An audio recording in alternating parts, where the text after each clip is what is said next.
Here. Director Marsh? Here. Director Dye? Here. Director Seaton? Here. And Director Clark. We're all here. And I'm General... Chuck, do you still have the Zoom? Do you still have the meeting blocked for some reason? Is it unlocked? Someone just texted. Okay. Yeah. Maybe they tried to get on a minute ago. But I can see Michelle. Yeah, I'm unlocked. Yeah, Pat, Rick, and Michelle. Yeah, okay.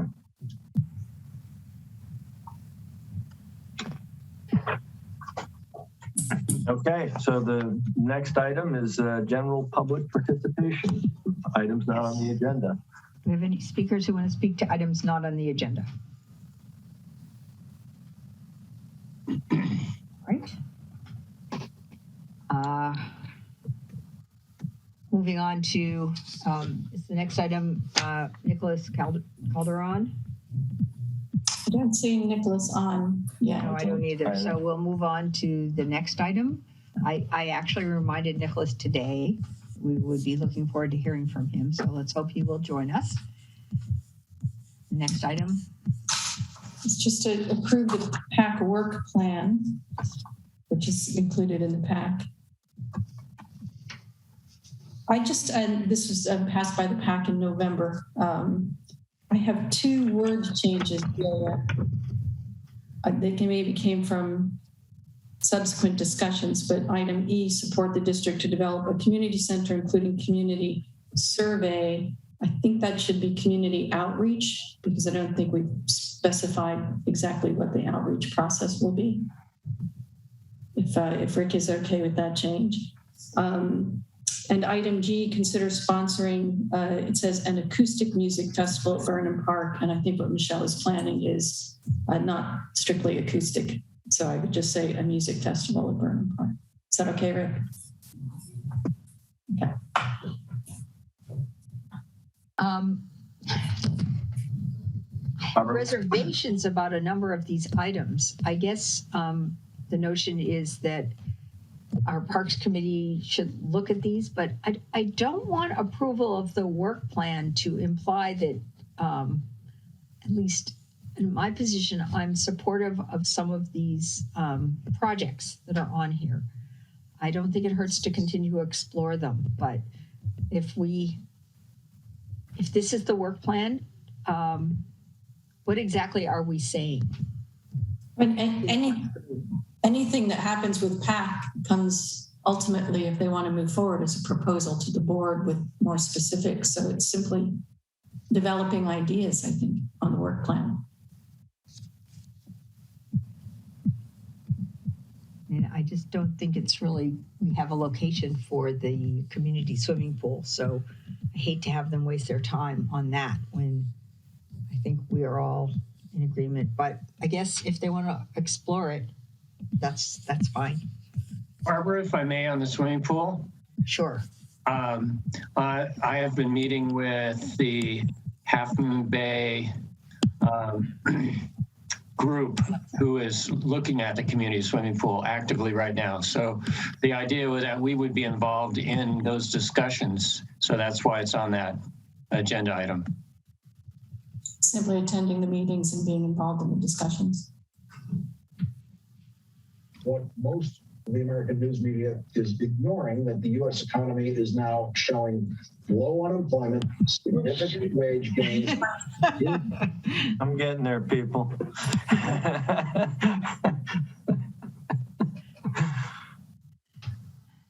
I think actually even the Friends of Half Moon Bay Parks and Rec are mostly doing fundraising for maintenance of a pool should it be built somewhere by somebody. Okay.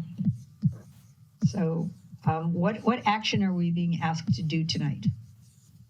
Simply to approve. This is the work plan for PAC this year for them to progress these ideas. Okay, with my understanding that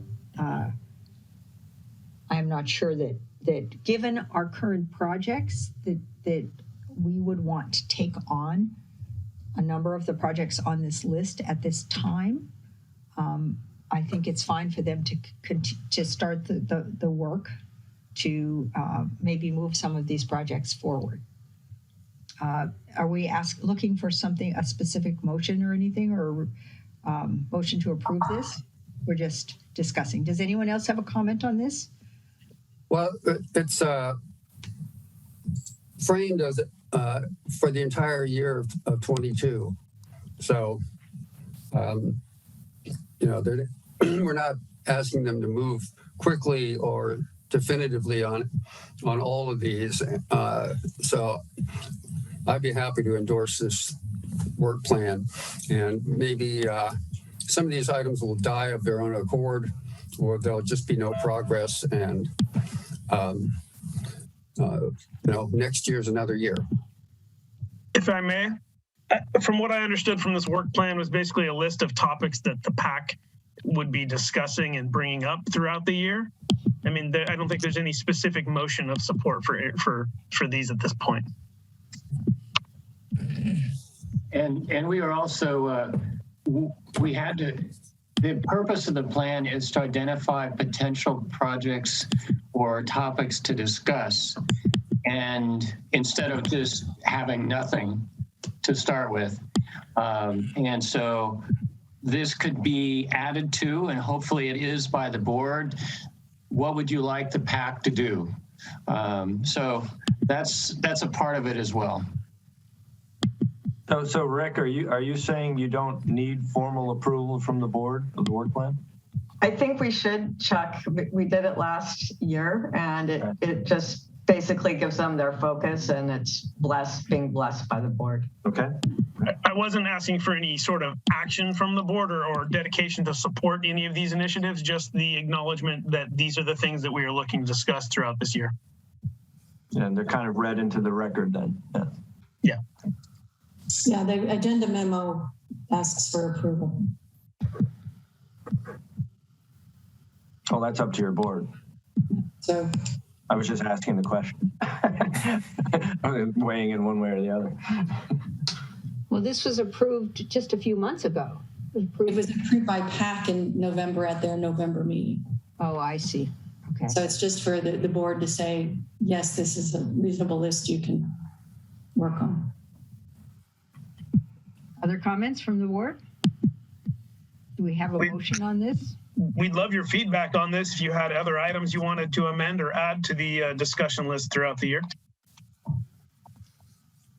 Yeah, I would say that, I'm hoping that as the park plan gets more solid and decisions have to be made, we can engage the PAC in reviewing some of the options for the park and also for the community center. And we can use the PAC as some of our ongoing outreach rather than trying to propose new projects, which I feel like we're fairly engaged in some major projects right now, but that's just my comment. I can support this as something to be potential for further investigation.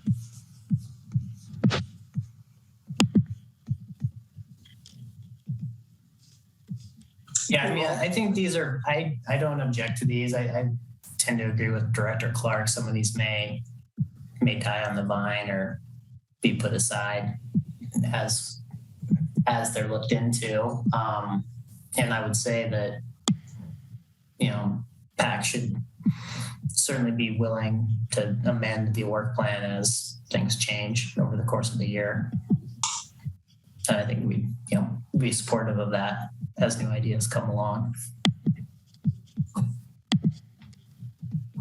Any other comments? So I'll move that we approve the work plan as presented and make it clear that it can change and the board may weigh in with new or different items at any given time.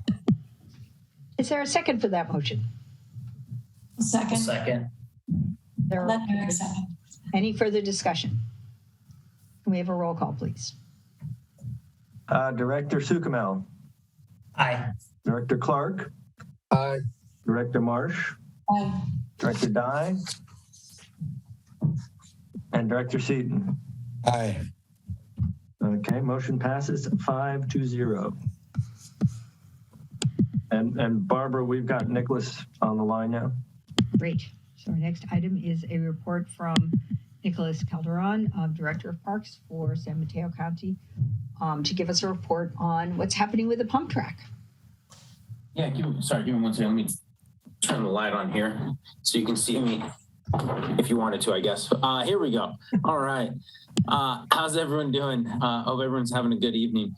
So yesterday, pump track bids were due. We received 2 proposals or 2 bids. And at this point, the apparent low bid is a company called American Ramp Company. They are, I believe, headquartered out of the Midwest, but they have a local office here. And that local office would be responsible for performing the work. So they came in pretty much right around the engineer's estimate, I think a little bit below. And so at this point, we are going through our due diligence period, making sure that all the proper documentation was submitted, making sure that all the paperwork's in line, and that all processes were followed properly. So at this point, once we complete that work, we will take that to the San Mateo County Board of Supervisors for approval and would then be prepared to start construction as soon as April 15th. The permit condition prohibits us from starting prior to that, but we won't be able to start, given the nature of the work, until the ground is dried out. So depending on the weather we get, if we get any more rain, that April 15th date is the soonest, but it could get pushed back to May sometime. We just need to monitor conditions on the ground. Construction, I believe, is supposed to take less than 60 days, and then we'll be ready to get this open and get the community on the track, which is, for lack of a better expression, long overdue. But certainly appreciate everyone's patience with us during this and participation as well. And obviously certainly appreciate GCSD's financial contribution and frankly, just as importantly, if not more importantly, your commitment to the project and partnering with us to provide some new services that are certainly well overdue. Thank you so much. Great. Excellent. That's great news. We're glad to hear that this is getting going. Is there any progress on the plans to see what you can do to impact potential impacts to the adjacent community? I presume you're referring primarily to parking? Yes. Yeah, so we will be expanding parking. Actually, I just finished this morning putting my final comments on the draft Quarry Park master plan and made sure that kind of as a double commitment, we had the expansion of the parking lot in there. So that would not occur until after the pump track is constructed, primarily because we will want to maintain flexibility if we need to use certain areas for staging or anything like that. But certainly we are committed to expanding that parking lot towards the quarry floor once the pump track is done. We did bring a proposal to the Midcoast Community Council about using the little plaza area that's on the edge of the park where they just removed all those eucalyptus, using that as a potential parking lot. To say that didn't go over well would probably be an understatement. It was not well received, and so we backed away from that. But we certainly wanted to be able to have that conversation with the public nonetheless. I think, that's really what that type of forum is for, is to kind of spitball ideas sometimes. And we threw that one out and quickly pulled that one back and filed it in the garbage can. So, but we still have space on site that we can expand the parking lot. Have you considered additional controls on street parking? For example, one side only and so forth. It is true that there gets to be quite a lot of cars parked on the street around there. That's really a Department of Public Works issue. So Parks Department doesn't have any control over that, and Public Works would actually have to be petitioned by the community to do that, the neighborhood. Couldn't you help move that along somehow? If I was told by a number of neighbors that that was something they were interested in, certainly. I have, in my time at the county, seen it where one or two people ask for it and then it starts getting in motion and then 40 people reach out and say, what are you doing? And so we try to be very conscientious of that. That makes sense. But certainly if there were, I'm just making these numbers up, if there were 30 homes that were impacted by it and 28 said, hey, can you do this? That's obviously certainly something I would be happy to facilitate the conversation with Public Works, but have not heard from what I would consider to be adequate number of neighbors raising this issue. Okay, that's helpful. Thank you. Yeah. Do we have any other questions on this? Yeah, on the parking there, the Santa Maria, the main road up straight into Quarry Park, there's currently parking on both sides. Would Public Works get comment on the public safety aspect of this? It could be that if they have traffic parked on both sides, most of the emergency calls here are met by the fire department with its large trucks, and there might not be enough access for them to get up the road. I think that could be an important factor. Yeah, they would go through a whole assessment process to determine if parking should only be on one side, if it should be a one-way street, something like that. They would go through a full assessment of that. But again, there really does need to be a detailed public process that goes into that, especially if you're talking, I'm not saying you are, but if you were to be talking about eliminating parking on one side, you're essentially telling someone who may own their home that they can't park in front of it. Or if you're talking about making it a one-way, what is that one direction that traffic should be going? So Public Works goes through a detailed assessment process of that. Sounds They like use traffic engineers. Public Works is a good first step. Yeah. I think the neighbors would be a good first step. And I think if there's overwhelming support for it, then certainly I'd be happy to connect the neighbors with Public Works to get that going. On your own, doing your own thing. That's very helpful. Dinner and going shopping and. We have a member of the public who wants to speak. Fran, would you like to speak? Yes, good evening, everyone. Nicholas, I did contact finally Public Works today. As a matter of fact, I talked to them and they sent me a application and I'm not asking for one-way driving, but one side parking. I think she called it restrictive parking application, so that it would be on one side of the street along the fence, along Quarry Park fence, and along Santa Maria on the across the street from my house, which is all vacant lots over there, and already a bicycle pump track, which, by the way, this morning was like a weekend.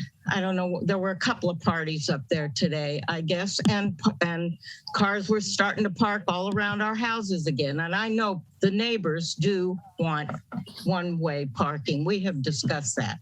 So I don't believe that 30 people or whatever you said earlier, that 28 said no, they don't want it, or 40 people said no, they don't want it. No.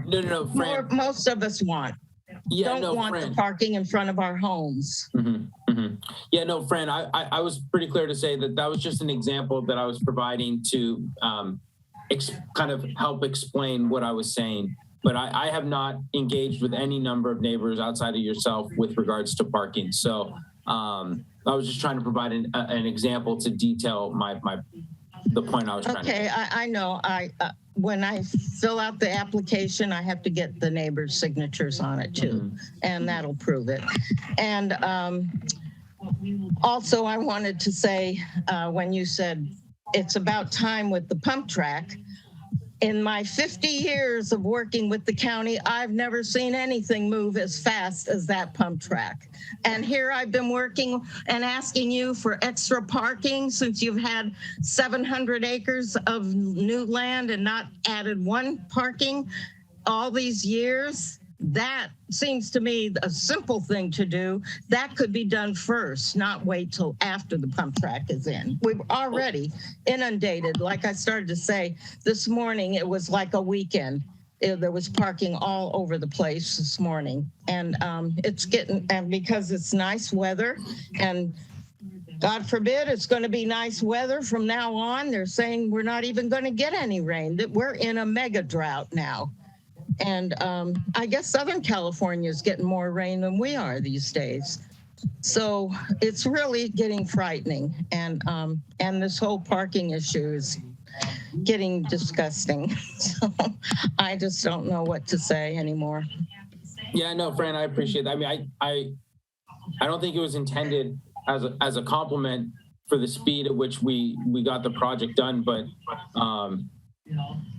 I'm going to take what I can get, and I guess I'll take it as one. We're pretty happy with how this project went. I would have loved to have gotten it sooner. At the same time, you know, when the project comes in, we will get that extra parking in.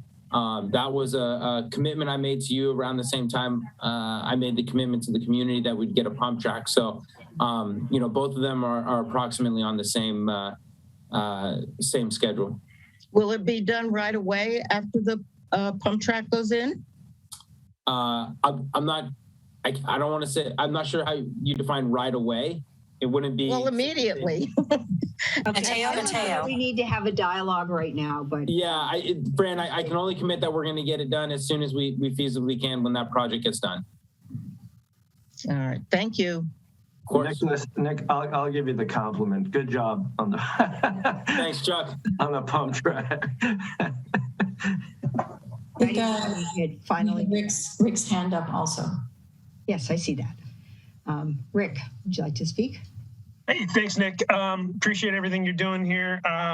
So as far as the timeline, that hasn't changed since last we updated it then? Pending wet weather. Correct. That is correct. So break of construction would be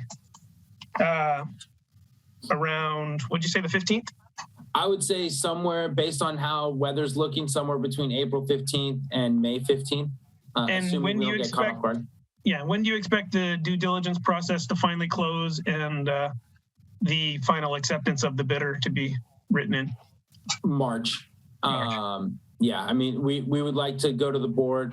We'd like to go to the board in March to execute that agreement. That'll give the contractor time to order their, you know, some of the features of the skills trail are prefab, so they'll have to order them and have them shipped in. And obviously, every sector is having some supply chain issues, so we'll want to give them as much lead time as possible.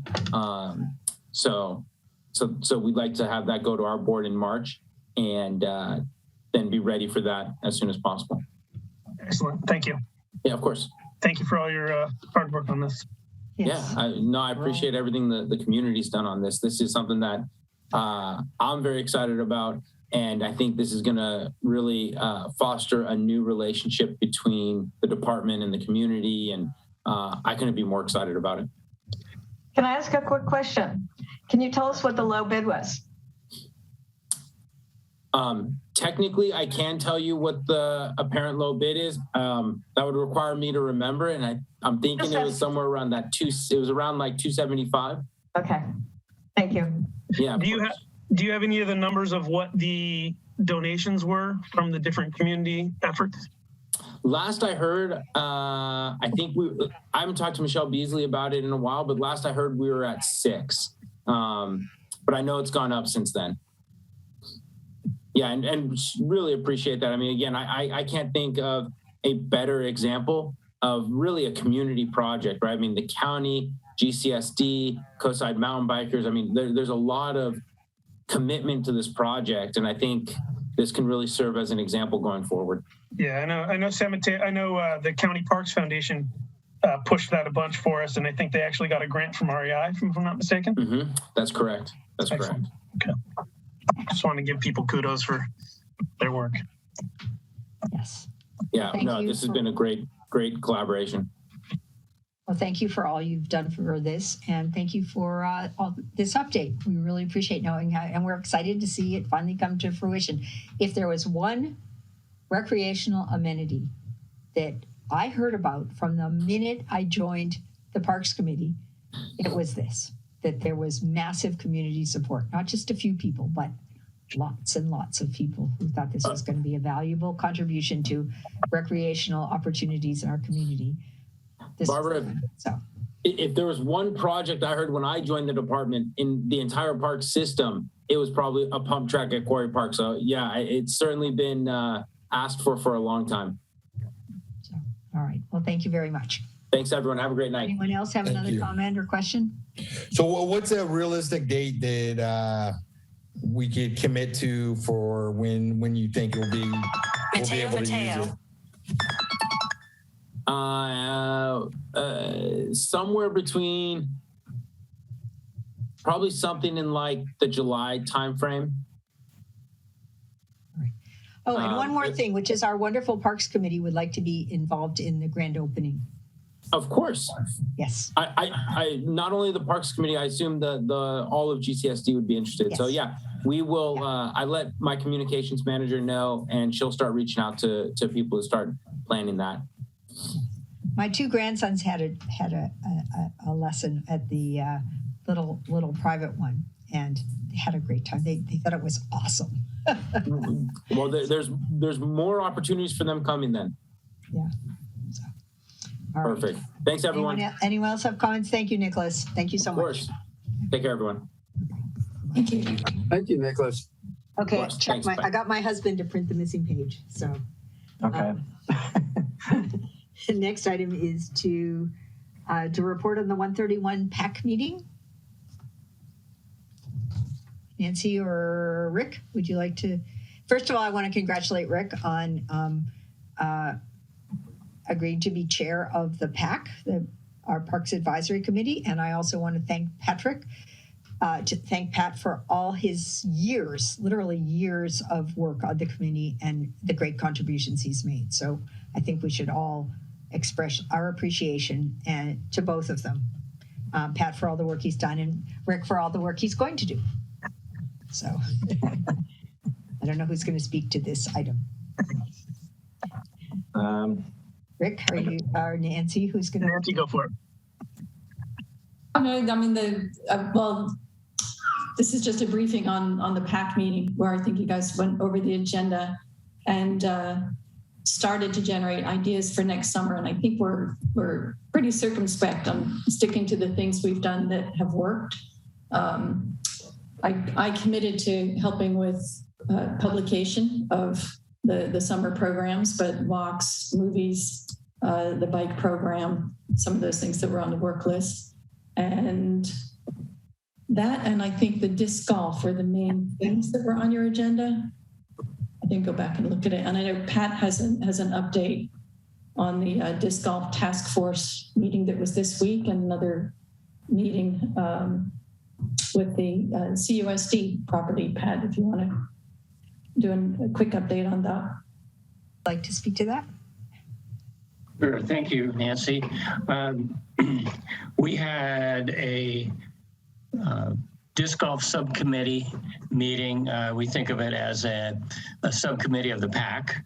I volunteered to be chair. Michelle was part of the meeting.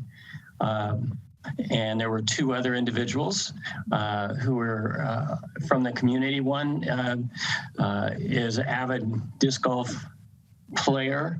The other is a nationally known designer of disc golf courses.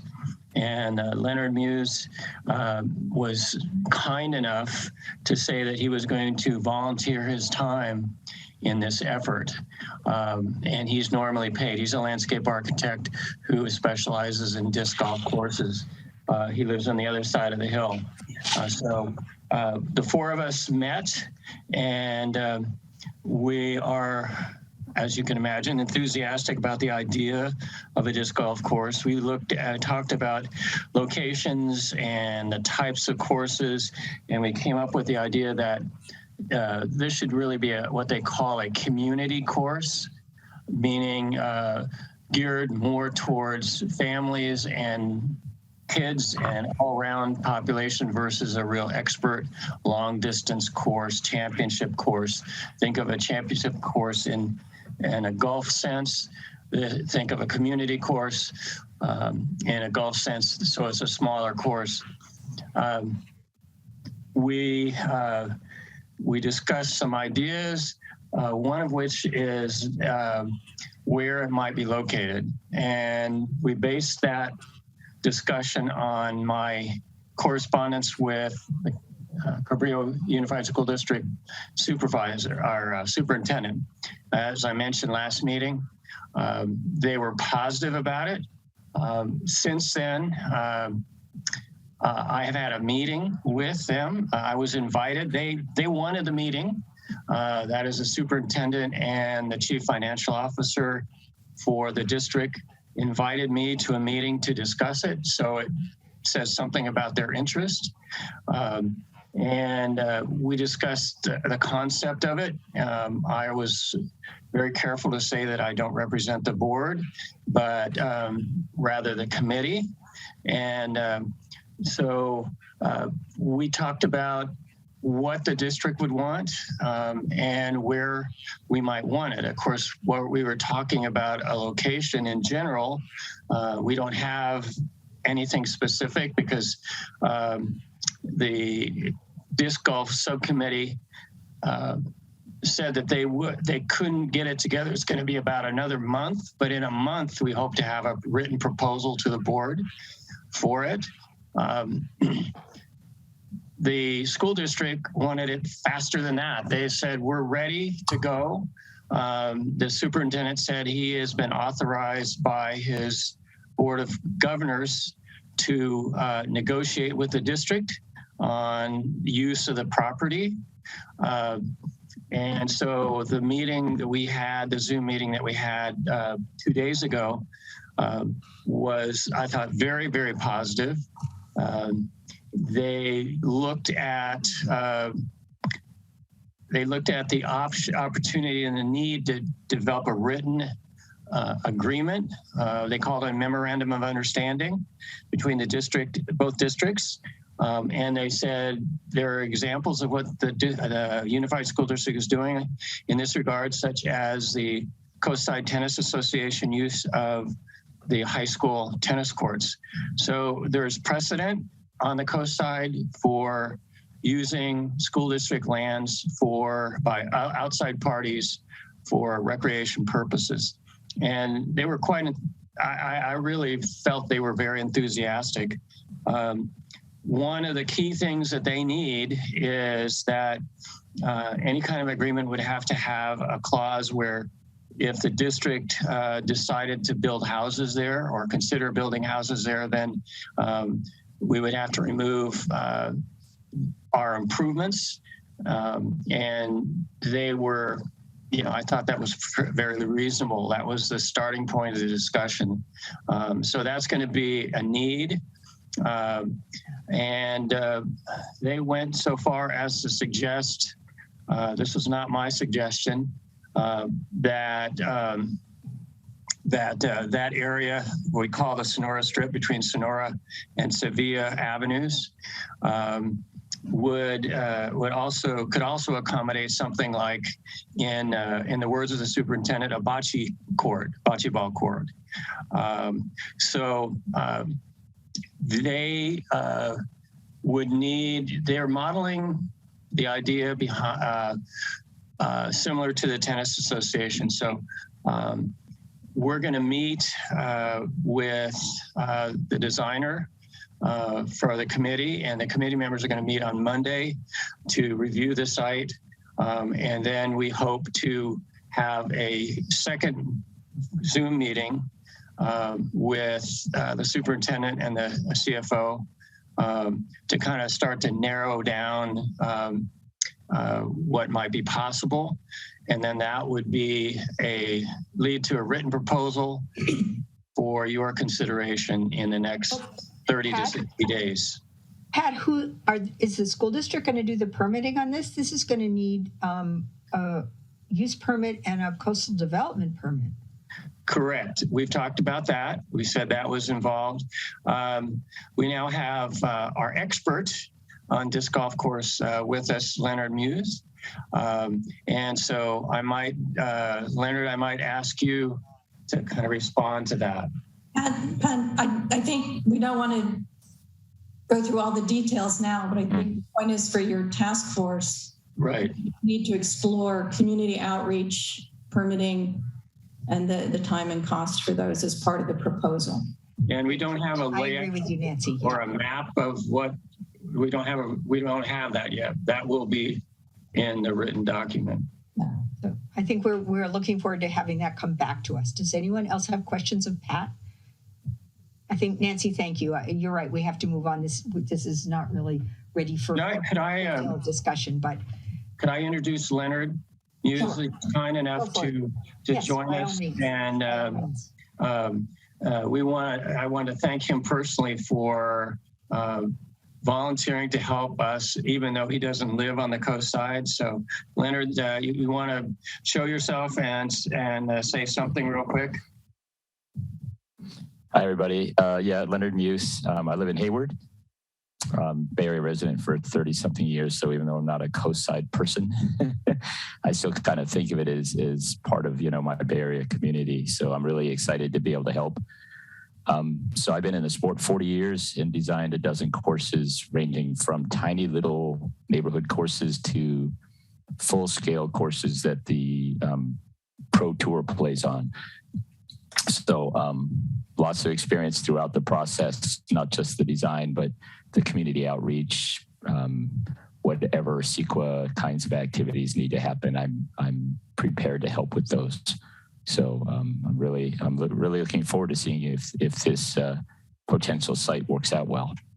Well, we really appreciate actually having your expertise, and I think on the task force to dig into what are all the considerations that need to be lined up so that we get a really good understanding of what's the level of work, what's the level of cost, what does a timeline look like. But yeah, absolutely. And that's my job as the designer, is not just to be a disc golf fanatic, but is to understand operationally what it takes to get it done and to maintain it.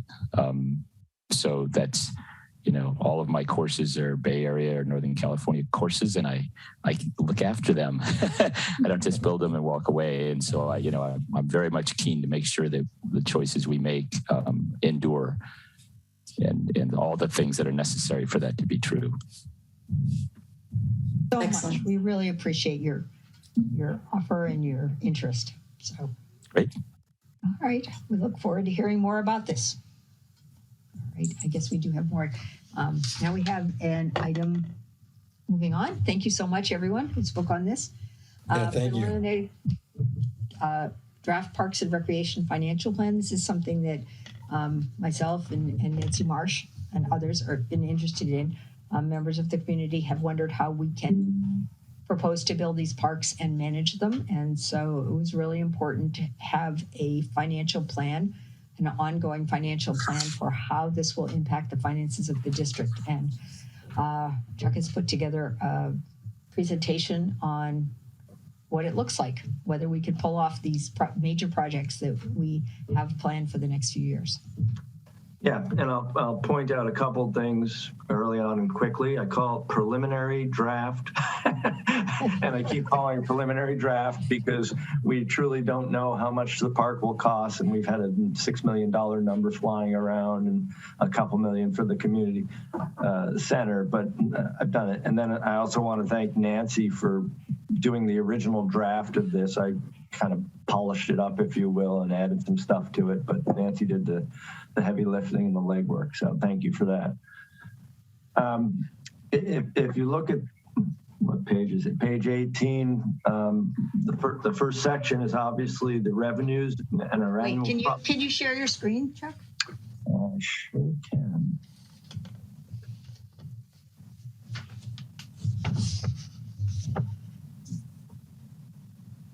No, for some reason, it's not letting me.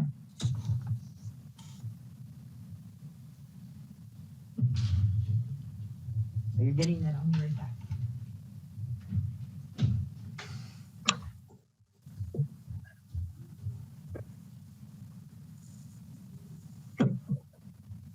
Did I share the correct one? Yes. Yes. Okay. Oh, it's over here. So this is our draft preliminary plan. You'll see the annual property tax. So that's our share of the 1% property tax that we have, your board's designated to the Parks and Recs. So we used to split that to the sewer side. Now we're taking 100% of that and sending it over to the parks. The ERAF refund, that's the Educational Revenue Augmentation Fund. So basically what happens, and it's kind of always surprises me, if the schools collect too much money through their share of the property tax, ourselves and a couple other counties get a refund on what they have diverted from other counties. So it's kind of a strange thing. So those are the two main things. And as you can see, it adds up to about, $1 million plus or minus per year. We've got the rent from Picasso for 2 years, and then that will go away. And then the expenditures, here's where it kind of gets into the draft preliminary estimates. So for the Burnham Park construction, I've showed it as possibly costing $6.5 million, a 20-year note at 5%, a little bit conservative, but money's increasing now. That'll cost. Can you make it bigger? At least the expenditure part? Is it working? Yeah, much better. Yep. And then scroll down a little. Yeah, perfect. Thank you.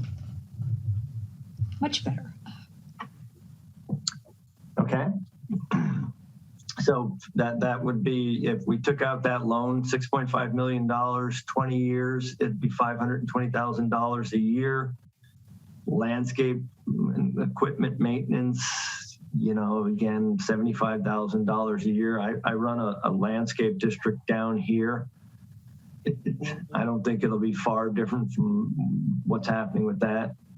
The community center acquisition, again, if we take out a loan and expand the Picasso property in the building, that will cost $132,000 a year. And then, we've got some other stuff, a full-time recreation person. Nancy and I went back and forth on whether we need one full-time, 1.5. We're in the ballpark here. And the good news is our total annual expenditures are offset by what we're going to get in property tax funds. And that's the good news. And you can see the bottom line, as they call it, we're starting at $1.5 million. If we go through with all these projects, in 5 years, we have $2.6 million. So our fund balances are healthy enough to support these programs. And I think that's what Nancy and Barbara wanted to see. Yeah. From, some of the feedback on the outreach that we did, particularly on the park, is generally we have to explain over and over again where our money comes from, because people are worried that their taxes will go up if we build something. So it's great to have this to show people where the revenue comes from. But then the other concern is, well, once you build it, will you have enough money to maintain it so it doesn't just fall apart? So I wanted to be able to show that we will have ongoing funds even after it's built to maintain it. I got a benchmark from Half Moon Bay, Eddie Bealey, who's wonderful, sharing information from Half Moon Bay Community Center, Ted Adcock Center. Their revenue annually from just the space rentals is about $70,000 a year. And they do charge a pretty significant premium of 30% on all the classes because they don't have a dedicated funding, and so but they make about $80,000 a year on classes as well. So we have, I think, conservative maybe on the revenue. We've got. I think the biggest risk is if for some reason ERAF goes away, but in the near term, we're building up a pretty good reserve. Yeah, and there is a possibility that ERAF goes away. Like I said, it's a strange, I think it's Marin County, ourselves, and maybe one other county, we get this benefit from it. But even without that, I think we're still healthy, and these are preliminary estimates. So we can always adjust our spending accordingly depending on what happens. And property values. Property values really going up. Yeah. Yeah. Well, yeah. And property tax has never gone down. People have this thing, oh no, in 2008, 2009, no, the property tax we collected, it's never gone down. And the sewer service charge is completely separate from the property tax. So those twain shall never meet. So now, as long as Prop 13 is a thing, our property taxes will never go down. Right. So I guess one question I had is what number, in terms of a reserve or balance, what number do you think we should be shooting for, Chuck? Yeah, that's an interesting question, Eric, because, I've been doing this stuff a long time. I run 2 landscape districts down here. We run 3 sewer districts down here and whatnot. I've swung the other way. I'd rather have a little more in reserves and a little less because it gives you the flexibility and it doesn't impact the ratepayers that much. But I think once you start going out, with this stuff, you start looking. If our last 2 years out there, 2.4 million and 2.6 million in reserves, you don't want to keep adding to that. You want to get to some level. And so we can do a rate reserve study. I actually just went out for our sewer service charge study, but as part of that, there's going to be a rate reserve study as well. But it's so discretionary. I wish I had a better answer for you, but it's just how comfortable do you feel, you all as the board, about what's in our reserves and whatnot. Certainly with something like sewer district reserves, you can put a number to that. I got to replace so many pipes. I got to replace this much at SAM, this kind of stuff.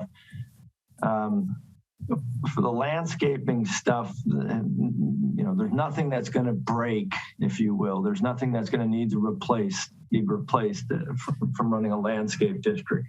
Some trees will die during the year and you'll replace them, but it's not like you're replacing the IPS pipeline and the pump station and things like playground equipment and right. And that's it's small ticket items. You go replace the Portola pump station. Sam had to do that. That's $2.5 million.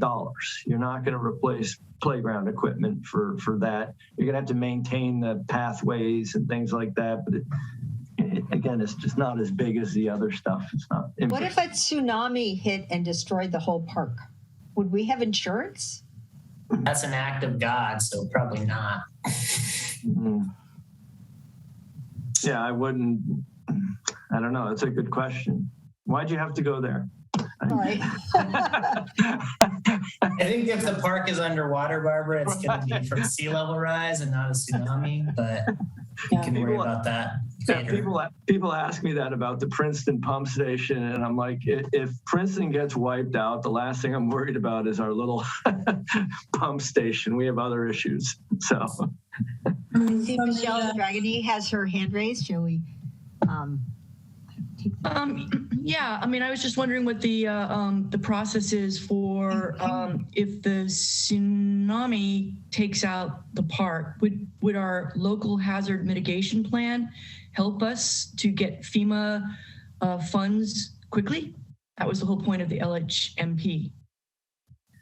Yeah, and I'd have to look at our insurance plan. It is an act of God, but most of the bad stuff that happens, I'll be struck down by lightning now. It is an act of God, so okay. You have flood insurance and things like that. Yeah. So this is a question, and this is more just, I guess, a general government financing question, Chuck. So, we'll get the rate we get when we finance this stuff. Are those rates then set? Or is this more like a mortgage where we could potentially refinance it? Or oh yeah, we could absolutely refinance it if they went down. Rates are so low now, but you know, again, it's not so different from a sewer district where you're going to build a bunch of stuff and you're going to put a depreciation schedule to it and figure out what the lifespan is of things like that and go ahead. But again, you know, grass doesn't have a lifespan. You know, playground equipment does. So that's the kind of stuff we'll be looking at. Sounds good. And then I have one final observation. I would say, I mean, these numbers, I think, show that we can do the things that we're committed to doing or that we want to do. I would also say that these numbers suggest that we may be somewhat constrained in doing other things.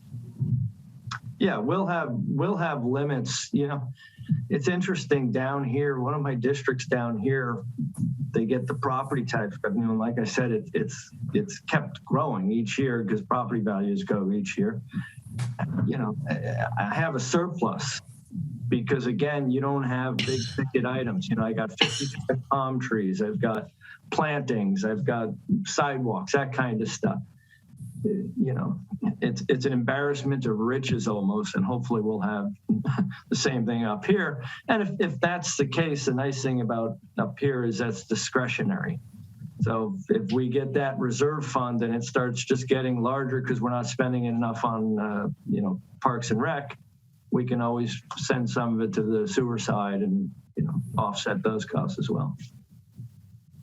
Before you think that go down too far that way, just from the first, we've had 2 sets of architects come through and do a walkthrough at the preschool. The good news is they think the building is in good shape and not too far off current code and has good prospects. The numbers they gave me on kind of cost per square foot for the parts we renovate and the parts we add will probably put the price tag probably closer to 3 million than 2 million. So that could go up a little bit. And I think I'd hold the reserve just because ERAF is a question mark, so that if we lost ERAF, we could use that reserve to buy down our loans. And I don't know, you know, there's some lawsuits trundling through the place. I don't know why we would lose ERAF. It's been around for, I don't know, 30 years, whatever it's been around for. So, you know, I'm not going to go tsunami on us like Barbara did. So. A question on the Picasso. You are in the process of arranging the 20-year note on that, so we will have that come to us at some point in the near future? Yeah, and that got a little complicated because there's a complicated lease buyback structure. It's not as straightforward. I did a loan with these same people from a solar project down here at my Whispering Palms treatment plant, and that was more straightforward. So Bill and I are going to have to talk about what that all means from a legal standpoint. That's what's kind of delayed that. So it will be coming to us. Yes, it will be coming to yes. Yeah. All right, Pat, did you want to speak? Yes, thank you. A couple of comments on the expenditure side. What is the district's current liability insurance? Is it going to be adequate to cover a community center and a park in the future? Yeah, we're at certainly 10 million, Pat, blanket umbrella. So it's pretty high. Okay. We generally do that to try and protect the, you know, the board of directors and whatnot. They don't need to be. So. And also, have you've got Burnham Park annual maintenance? Do you have a location where the maintenance equipment would be located? I've not seen it on a park map yet. Is that going to be do you view that as being subcontracted out, the whole maintenance part, or will you have a part-time person or someone like that doing that maintenance? Well, that'll be a board decision. I would probably, you know, down here we subcontract it out to a contractor because, you know, you're only there once a week. You're mowing the lawn, you're, you know, doing whatnot. I think it costs us. We've got a pretty fair amount of frontage here, which is probably equivalent to the park, and it costs us, $3,000 a month, something like that. So, it's not. I don't think it's worthwhile to hire a full-time person, but we'll make that decision when we see it. Kind of related to that, as Michelle has worked through the kinds of things you need to have on hand if you're going to have a community event like a music event.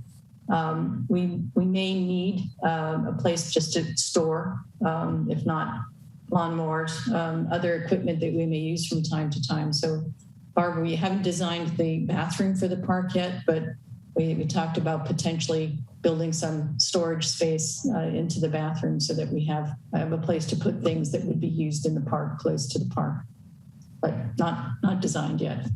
Right. Okay. There's also unused space across the street in the pump station.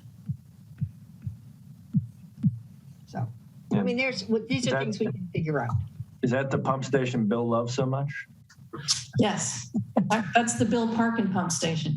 Is that our property or Sam's property? It's Sam's property, but many of our Delia, what arrangement do we have with that? Maybe she's not on. Okay. Anyway, these are all relatively minor questions. Yeah. But I think it's important. It's been important for us to look at just to reassure the community that we're not going to build something and then just not have the staff to maintain it and not take care of it, and that we will have the revenues to complete these projects that we're going forward with. So I really want to thank Nancy for all her work on this. She did a lot of it, and Chuck for, as he says, polishing it up and presenting it to us. Chuck did the real numbers. I did the format. The real preliminary draft numbers. I'm here, sorry. I minimized my window and I couldn't get back into where the microphone was off. So you were asking me a question? Yeah, it was something about we don't need to, the pump room. Do we have right to that? We have a right to the one room, I guess, because we paid for that part of it. That's all I know. We have some old agreement about it. Yeah, and I've seen it before. That's what I kind of remember. Yeah. Anyway, it's just there's options for us. Yes. Yeah. And again, these numbers show you that, if it gets to be more, we'll adjust our plan because we have to, because it's like anybody else with a budget. Right. I really appreciate this, Chuck. This made me feel better about spending one more dollar. Good. All right. Anything further on this item? Okay, moving on to discussion of district newsletter and update on district website. You want to do the update on the website first, and then I can talk about the newsletter, or how do you want to do this, Chuck? I'm going to slowly get back to Zoom somehow.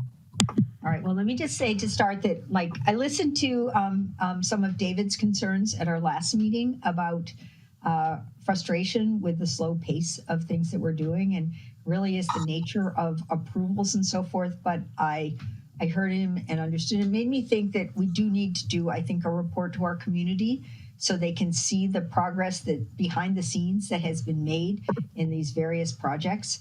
And so I'm proposing that we authorize a newsletter to be sent out that would go through the status of the park process, the community center process, and I can we should ask Nancy to give an update on that, and then talk about some other items, like we can mention the education program that we're funding and how cute the kids are out there and enjoying the open space.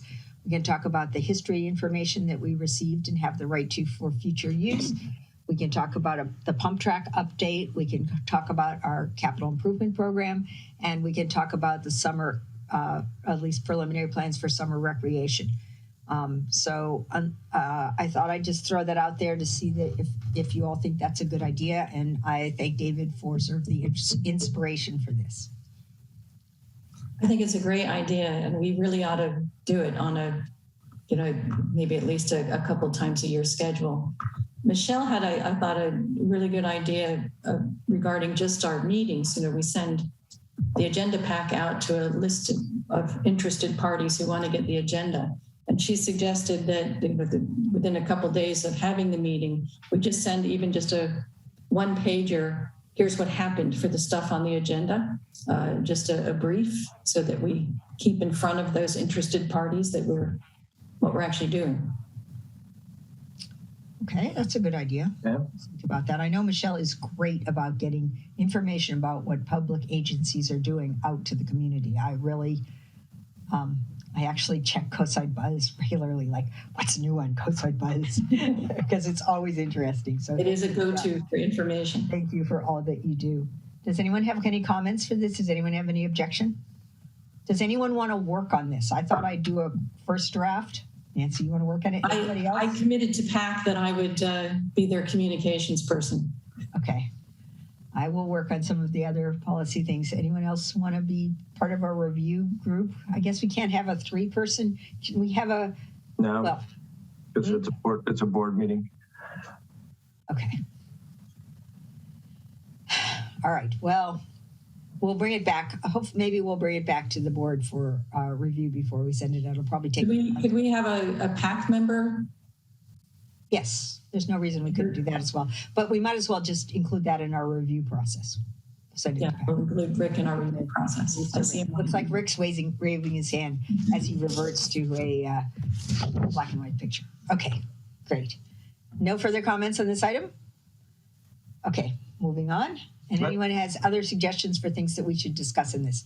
And again, thank you, David, for inspiring this. I see. Before you leave. Oh yeah, now district website. Yes, there we go. We had the district website. I won't take much time on it. But no, I want to hear all about this. The people of Dudick have tried to transform us from a sewer district website to a Parks and Recs centric website. So I've been working with them and Delia and Nancy on getting this stuff. And these cycle through, and this is just kind of a draft, but you can see it's a little more updated and refreshed and whatnot. So, and we still have the wrong logo, but I will correct that logo. So, but you know, it's good news because, like I said, it truly was a sewer district website. Now we've got this, so that's all I have. And the old website is very mysterious. Like you click on, you open it and you're like, wait, there's no information here. And then it turned out you had to click on those 3 little bars to get anything. And then it gave you a menu. So this looks great. Good. So that's all we got there. Pat, did you want to speak to this? Or your hand's still up? No, I did want to make a comment. Yeah, thank you so much. I think it's a big improvement. Thanks, Chuck and Nancy and Michelle and Rick, I think, who were all involved in it. I did want to ask before you left the topic, what is the board's plan? What are the board's plans for the Parks and Rec newsletter or brochure, and also maintaining the website? And I think we would include the Parks and Rec, what is usually the brochure, in the newsletter, as we have done in the past. We tend to put the Parks and Rec up front, and but we have had some sewer information in the newsletter and some of the previous ones that we did. We could do, and we can take this to PAC, but we could do, you know, like last year you did the postcard that took people to the website for the summer program. So that's an option as well. And Pat, that's a good point. I'm glad you brought that up. Updating the website. You know, I don't look at this stuff because I know what's going on in the district, but you guys, especially with the park stuff, you know, maybe we should have a liaison with that can send us stuff that says, hey, you know, PAC just passed this or approved this or whatever it may be, and just have someone take a look at that. So. Yeah, I think I volunteered at PAC to help with the website. Okay. And, you know, I'm going personally, just for myself, I'm going to be away for much of spring. and we'll have limited opportunities to work on it. It's just, and I would like to pitch the idea of that postcard that was mailed. That I think along with Nextdoor and social media, those were the main ways that people found out about what the district is doing for recreation. Agreed. We do have a district, we sent you the information. I don't know if she's managed to crack into it yet, but Claudia did set up a district agency account on Nextdoor. I think she just wouldn't take no for an answer. And so she sent me the information to sign on to it, but the sign on is her GCSD email, and it sends a verification code to that email to let you in, and we don't have access to her GCSD email. So we have to figure that out with Nextdoor. But the nice thing about it is Chuck's group, the DUDEC IT guys, provided a specific map that Nextdoor needed. So this Nextdoor account is mapped to our district. And those are the households that goes to. So hopefully we can get that straightened out. I'll see if my guys can hack into Nextdoor now. Because when we actually... Maybe Delia, maybe you could look at that. Well, actually, I forget who did it, but someone was able to pass on Genevieve's old emails to me. I don't know why I couldn't have Nancy's, Claudia's passed on to me if it's still possible. And then that way, when someone keys the code, I would get it. I would get the email. So, but I don't remember. Chuck, do you remember who did that? Well, let's talk to Chris Starbird about that. Okay, yeah. Because he actually, when we first did redid the website, we didn't have the password, so he hacked into that too. Okay. I shouldn't say this in a public email, but. But I think we should have control over Claudia's. Cool. Yeah. I think we should still have some control over Claudia's email. So. Yes. Yeah. It's our email. Yeah. Yeah. I want to just mention schedule-wise, it's already mid-February, late February. Most Parks and Recreation agencies send out their notice of their summer brochure in April. So, if we could maybe set a goal for having that communications out by April, that'd be great. Reasonable? Yeah. Thanks, Pat. All right. Anything further on this item? We're excited about the website redesign. Good. Thank everybody at DUDEC who's helped with that. Good. All right, moving on. Report on Sewer Authority mid-coastside meetings. Okay. There have been a couple of SAM meetings since our last meeting, and the first one that I'll talk about was January 24th, and there was one big item there, which was the proposed SAM Resolution 22-01, which was about the re-implementation of the non-domestic waste source control program. And in response to previous meetings, Sam's attorney had drafted a new and very complicated sounding resolution setting forth how that new program would work and incorporating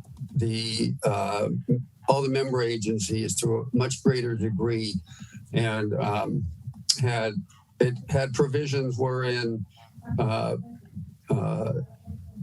the member agency and SAM could either issue and sign permits jointly, or the member agencies could even do all the work and issue permits. And based on our advice from our council, and MWSD's council had the same advice for them, that this was altering the JPA without the formal process being completed, and that it was probably illegal because Sam has the authority from the federal level and at the state level to issue those permits, that this was a bad idea. So it got, there was much discussion and a rather unusual vote at the end. But the new resolution did not get the 5 votes required to pass. I voted against it. One person, MWSD, voted for, one against. One voted. MWSD voted totally against. I thought Catherine voted yes. No, she did not. She voted no. Otherwise, it would have passed if she. It was 4. Yeah, it was 4-3-1. I voted yes. Rick voted yes. That's 2, and Director Penrose voted yes. That's 4. And Director Ruddock voted it yes. Director Ruddock voted yes. Director Penrose voted no. No, she didn't. She voted yes. It was the other way around. One of the Half Moon Bay people voted no. Oh. Anyway, and we had an abstention. It would have passed if both Half Moon Bay people did. So it was 4-3-1. No, that was the whole argument after the vote, because there were only 4 votes for it, and there were 3 votes against it and 1 abstain, and therefore it requires 5 votes to pass, and there weren't 5 votes. I know, we're agreeing. Yes. Yes. It was 4-3-1. Both Half Moon Bay people voted yes, and both Montera people voted no. And I abstained because I was hearing conflicting information, which I knew was essentially a no vote. My abstain vote was essentially a no vote, because if I didn't vote yes, it didn't pass. But while there was communication from the attorneys that it was illegal or inappropriate, there was also communication that it would have been okay. But my bigger issue with it was that the way they had rewritten it made it more complicated than it was in the first place. And it meant that even though we would interact with the businesses in our district, Sam would still have all the same ridiculous requirements were still there. And Sam would then have the ability to review everything and ask for more information or second guess our approval. So it all just seemed like too big a mess for me. And I essentially voted no, as did Matthew. So I'm agreeing with you, Matthew. Yeah, you're right. The new ordinance was more onerous and complicated, which I didn't think it could get, than the old one. And now they've outsourced the implementation of the old one to Leo Shemp's group, GAS. And I kind of looked at that and was like, well, if you can outsource it to them, why couldn't you outsource it to us without an ordinance change? It made no sense. It was, Sam making the simple complicated. So, and getting what they wanted without really being honest and upfront about it, as far as I'm concerned. And then, so at our last meeting, sorry, Matthew, but let me just jump in, which is I fought hard at this last meeting to try to get Sam to approve the local company, Mark Thomas, which does the fog thing, is used to working our local businesses, is well regarded as the consultant. And I didn't go with the whole thing of the other company is just about alcoholic beverage. That's all they do. They do breweries. That's all they do. And, they keep claiming they're not targeting the breweries, and I can show you a number of things that specifically make it clear they totally are targeting the breweries. I pointed out, because I think I was the only one who actually looked at the comparison of the 2 bids, but not only did Mark Thomas included in their bid some additional ongoing test, review and quarterly review and so forth, and the other people at the bottom said that their charges were going to be because they're from San Diego, we're going to be airfare, motel, rental car, and food. And then halfway through the meeting, the managing director said, oh, well, that's included in their bid. And I asked them to confirm it. But I have since looked at one of their previous invoices and they added that on top. So at least they have to eat that, because I was defeated 5-1 on whether we went with the local firm or the firm that SAM Management wanted, which is the one that specializes in breweries. So that's where we are. So you looked that up, and what the TAS fellow said was not accurate? Well, it's maybe accurate from now on, because this is a new contract, but they've been doing work for SAM. But in the past, they have added on their expenses. I signed a check yesterday and looked at the invoice. If it sure was presented as though that was continuing to be an add-on. Well, so the whole thing just,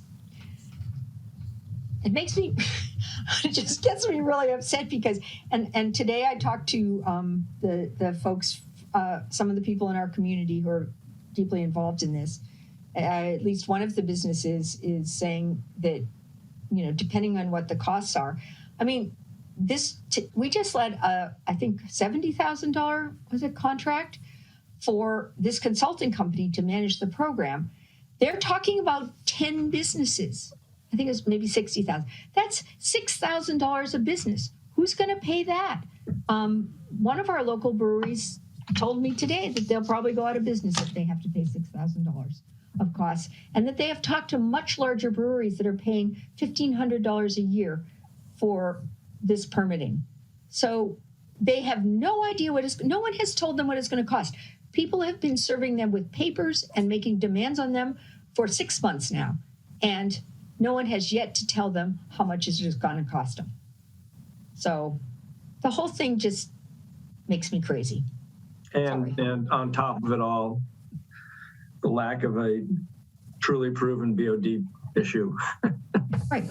At the same. And these places are extremely small.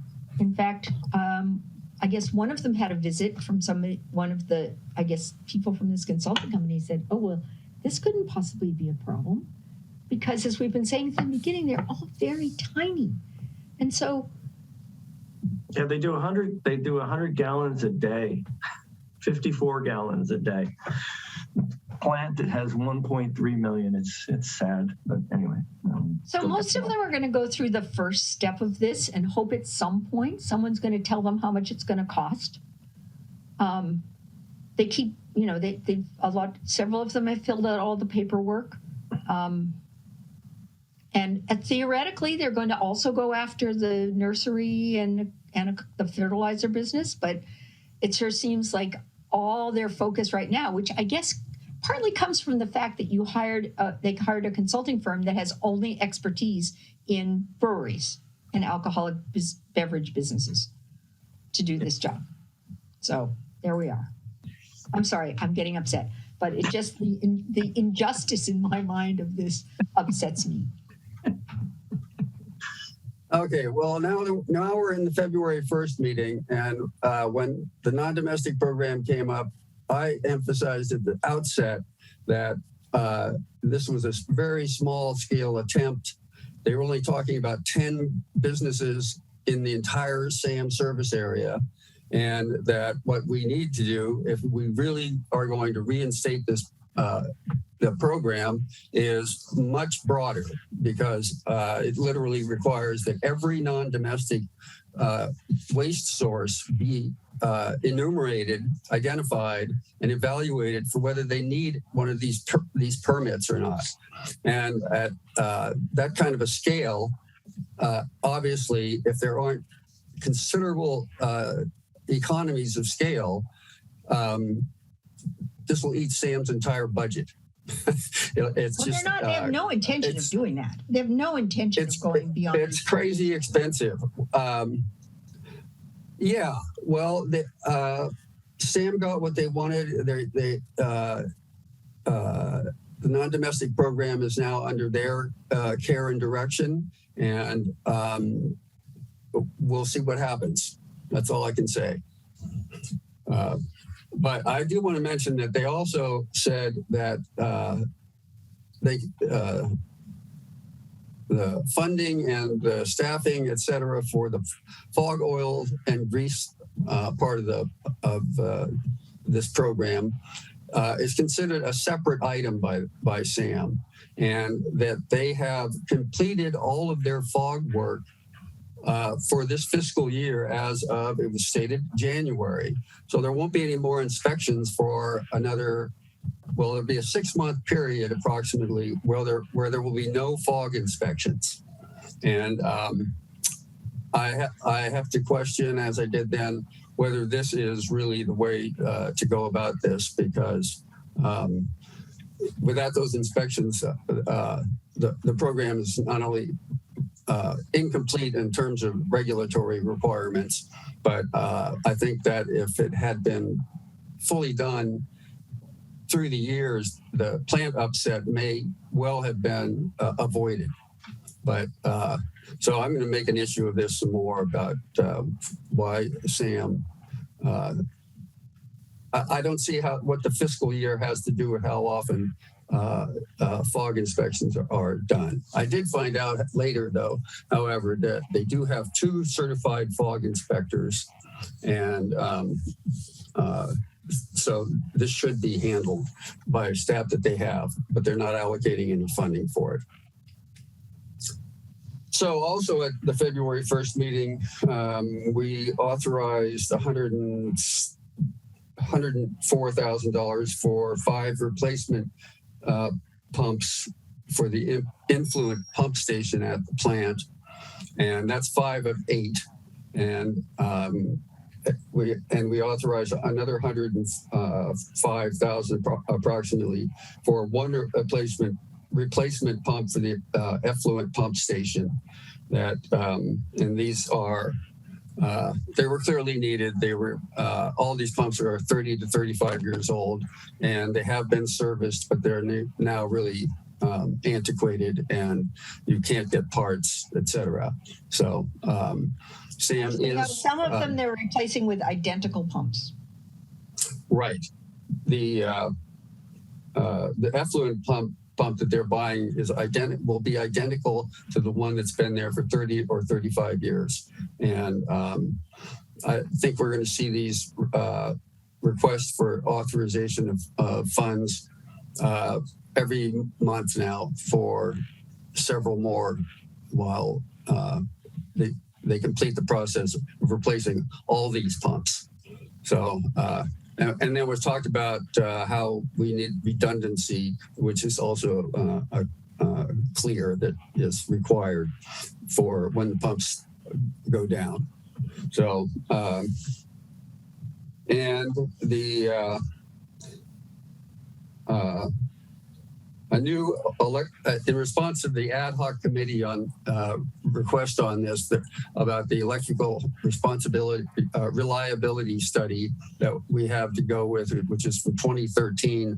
An updated study has been commissioned by the same firm, and they've already made visits to the plant, and they're going to write an amended report, and we should have that purportedly next month to talk about what to do about the possibility that the main electrical building could flood in heavy storms, or not even heavy storms, as projected sea level rise right where the plant is at the edge of the creek where it flows into the ocean. NASA has just issued, NOAA that is, has just issued a report estimating that by 2050, the average sea level will be higher by about 8 inches, which puts the plant right on the edge.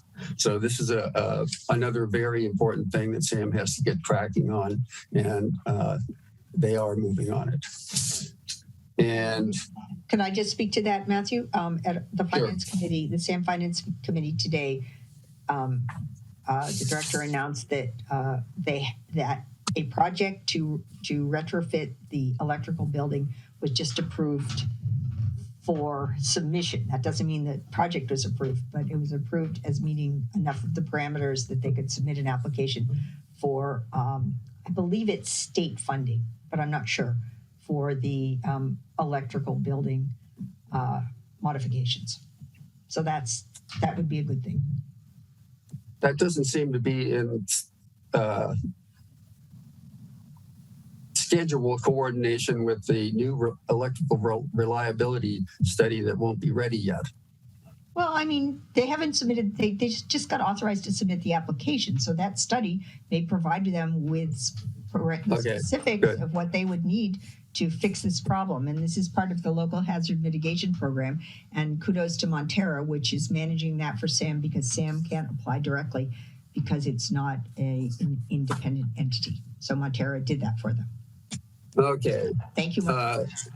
Sorry to have Sam take so long, but that is the great majority of our GCSD budget on the sanitary side. And that's why it's important to us. And it's going to continue to be the biggest piece of our budget by far when you start going down the list of what needs to be done at SAM. And that's it for SAM this time. Let me say that also that at this point, in terms of the capital improvement program, only 5% of the projects have been started. Expenditures have, the amount of money spent in the capital improvement program is only 5% of the amount for the whole program. These two additional, $200,000 will move us forward, and hopefully a lot of things that are in progress will start happening this spring when they're not focused on the BOD issue. The other good news is that for the collections program, which is the separate contract that we have with SAM to manage problems in our system and the cleaning of our system. Is that a good summary? We authorized the purchase of a $200,000 truck, and it got delivered. So this is a new state-of-the-art truck. The old one is very big. It's still good, but it's big and it can't go into a lot of areas. And Nancy, they're going to go right behind our houses in the next few days, not with that truck, but they're going to be doing something in the easements there to clean things out. I think to maintain access to, I don't think they're going to go on our property. They're going to go right behind us. But the new truck is here. And so they have a much more maneuverable, it's smaller, and it's state of the art, and it's going to be able to deal with any kind of problems more effectively. So that's a good thing to have on board. Right, that was authorized several months ago. So I'm glad a year ago. It's finally here. Also, somewhat pertinent to this is there's been some, I believe, erroneous information going around about people here in Granada, I'm sure have noticed that there are many underground service alert markings all over town, and that PG&E has, as well as GCSD, but we're now done. PG&E has been working in the streets and leaving steel plates on particular blocks for months on end. And there's been information going around that PG&E has been recording videos of all our sewer lines, and that we should be able to get a hold of those lines. And I talked to, there were two different utility marking firms on our block, and I talked to both of them, and they weren't televising anything. So I just want to put that out, that we're not going to. Yeah, Matthew, Quam was their contractor, and they were televising. In fact, we have many copies of their DVDs of the TVing that they did of the sewer lines. So we do have some. I don't know to what extent, but they were TVing the lines. This was probably a month and a half, 2 months ago.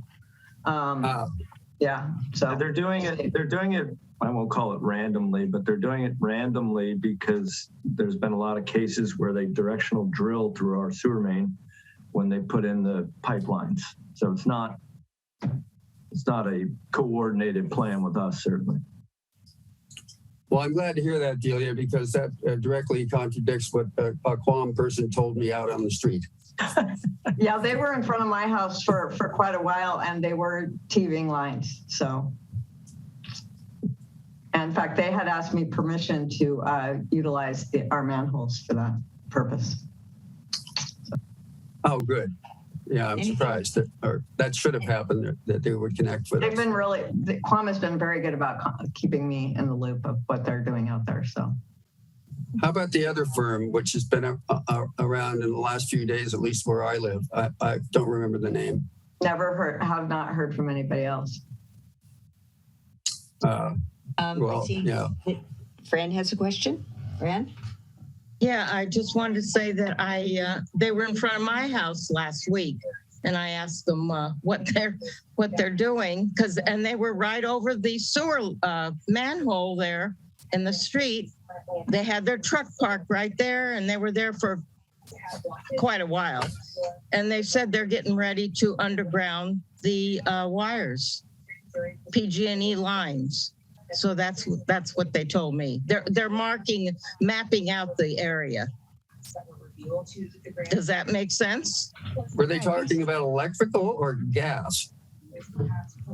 Didn't say. Just said they're doing gas lines is what they're gonna underground. Yeah, the lines. I also talked to a PG&E person who, well, at one of those steel plate locations, and he said they were redoing all the gas lines and laterals. Yes. And in the past, they have, at least in one horrible case, they crossed a sewer line with a gas line and had a huge explosion. And they blew it up. Yeah, and that's why they want to make sure they know where all the sewer lines are before they put in the gas lines. So that's supposedly why they're doing it. Does that make sense? Yeah. Yes. All right. Any further comments on this item? All right, moving on to the consent agenda. Any comments on anyone want to pull anything from the consent agenda? Nancy? I have just a couple revisions to the minutes. Do I need to pull those, or can I just tell Delia what they are? You can just tell us what they are. Okay. The bottom of page 2D, the update that I did on the architects for the community center, I would say rather than update on RFP, it should be update on outreach to architects. And Director Marsh reported on outreach because it was just seeking interest. And then I would add planning for RFQ as a next step, but we haven't done RFP or RFQs yet. It's coming up. Chuck, by tomorrow morning, I will have that draft back to you. Okay, thank you. Actually, can we just jump back to report on, I don't know, parks and recreation activities, and just ask Nancy to give us an update on the architect situation?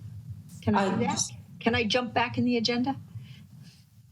You're the prez. Yes, it's America. Very, very quick. We did send, as we said at the last meeting, an email out to about 8 individual or bigger firms.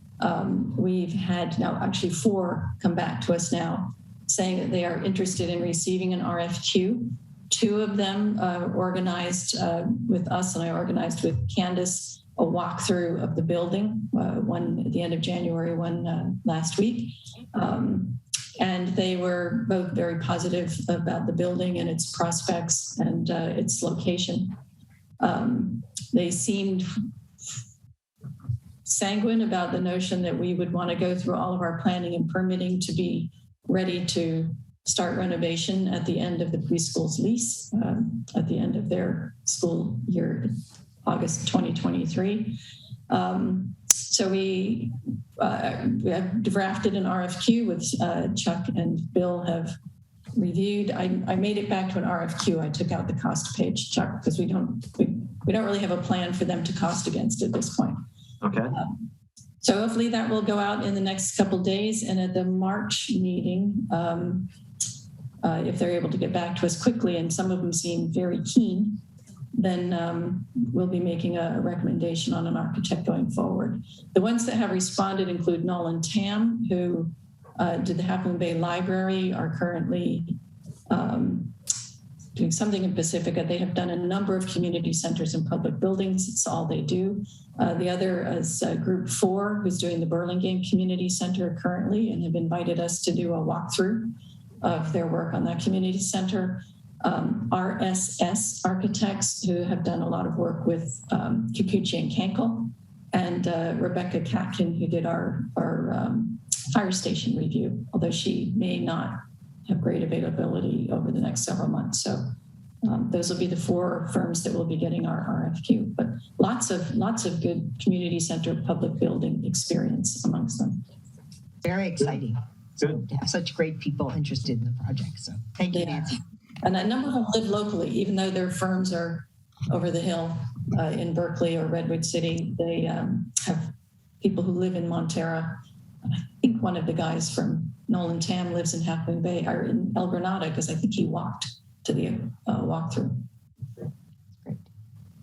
All right. Sorry, but I'm glad we got that in. So jumping back to the consent agenda, with those modifications, can anyone else want to pull anything or make any changes?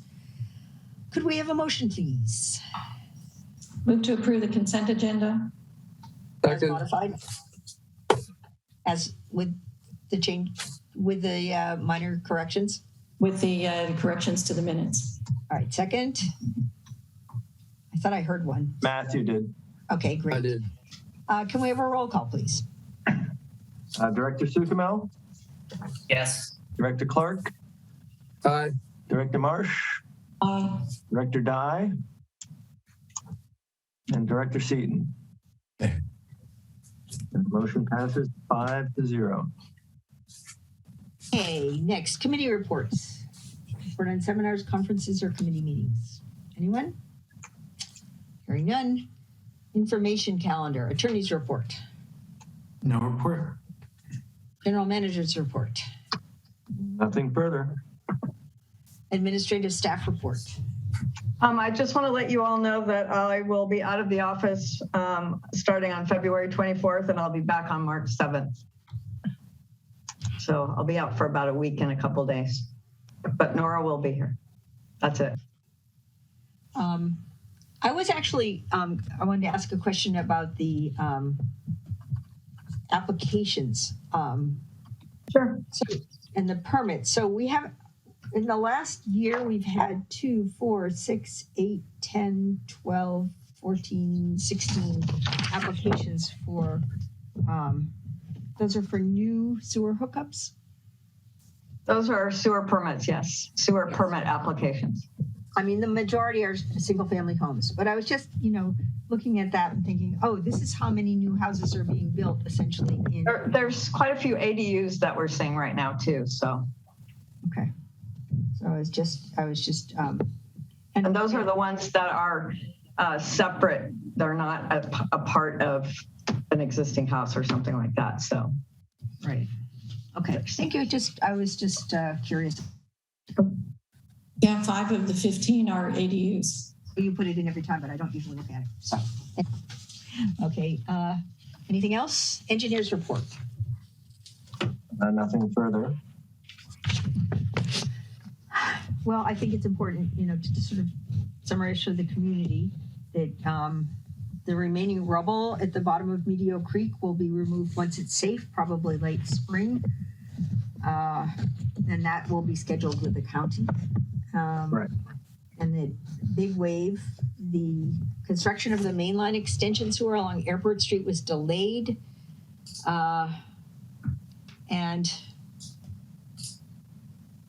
they have to install, I don't know, it's complicated, but they have to do a bunch of stuff, and then sewer construction will resume probably late April or late March or early April. Correct. And then their second building that they submitted plans for, they need to get a sewer permit for that and pay a separate connection fee, and we haven't seen that application yet. Yeah, we have not received the application on that one yet. And the other one is the new Harbor Village RV park, which is the one right by Oceana, right before Oceana Hotel on Highway 1, right at the entrance to the harbor area. And their revised plans have been submitted and approved by the GCSD engineers. And so when they are ready to build that, they will be built to GCSD's standards. Right, and that one will probably come before the board in the next month or two. Okay. And then the last one is the Pillar Point RV Park Public Restroom Project, and the plans for that have been approved as well. I just think people do care about these new projects that are going in, and I thought it might be worth summarizing them. since we get such a nice report from the project engineer. And yeah, and they haven't approved Pillar Point yet. They've not. What do you mean, Pillar Point? The Pillar Point bathrooms. We're still reviewing it. Oh yeah, I'm sorry. I read it wrong. You're absolutely right. Sorry. Yeah. Okay. Future agenda items. Anything else? All right. I guess this meeting's adjourned. Thank you, everyone. Thank you. Thanks, everybody. Thank you. Thank you. Good night. Good night. Good night, everyone. Good night.